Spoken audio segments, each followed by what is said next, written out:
Hello everyone, I created some new samples for my black screen tests.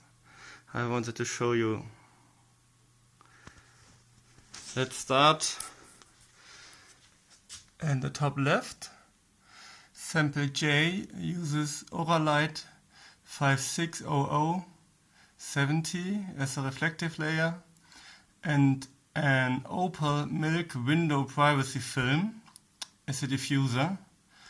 On top there is an Oracal wall art 638 as an anti-glare layer. It's the brightest of them. We are quite bright. It's noon. So the next one is sample K using Oralite again as a reflective layer and a Chinese rear projection screen from Defi in white. This is the white edition, not the double white. It was a bit difficult to assemble because it's very stiff.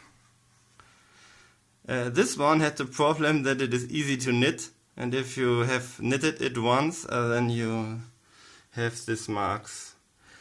But I think if you handle it with more care, it should be possible to reduce this stuff. Okay, next one.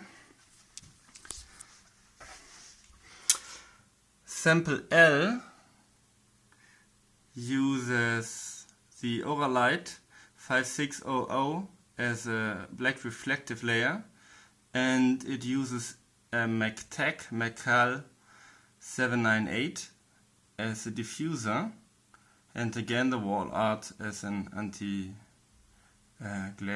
layer. And I used comparable for the sample M, where I use only the Oralite and the MacTac, but I double the MacTac because I wanted to see if it gives better diffusion properties, but we can see it later. Next I want to show you the glossiness of the surfaces.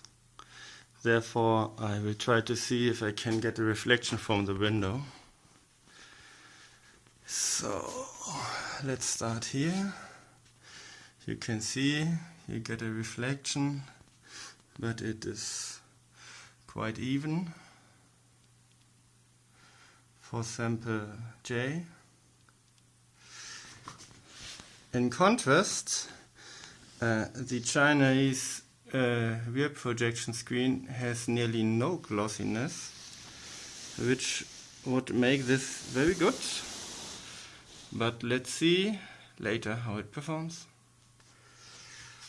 Then we have the MacTac with the wall art on top, which also gives a reflection, but quite even.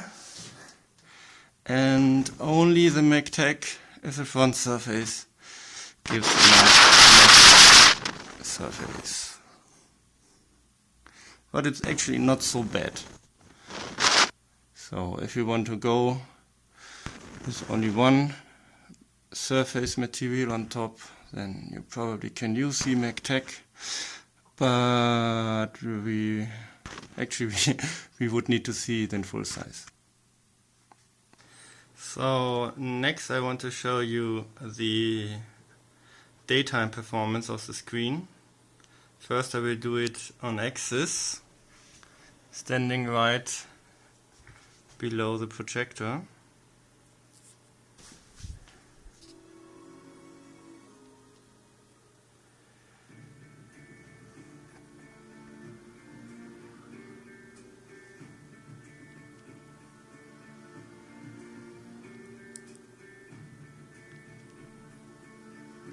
As you can see, unfortunately the Chinese rear projection screen produces a tinted picture and is way too dark, at least for my tastes.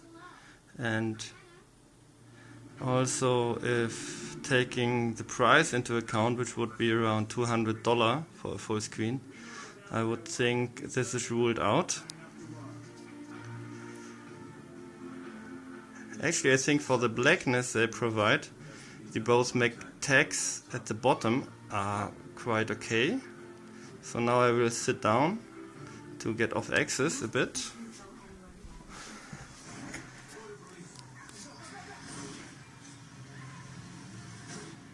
And you can see, while sample J is the brightest,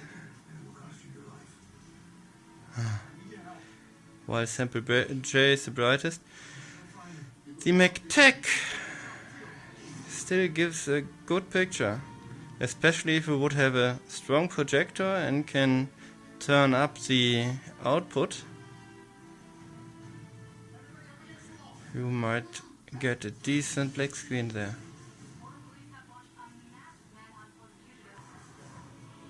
Actually, for my purposes, I will probably still go with sample J at the top left.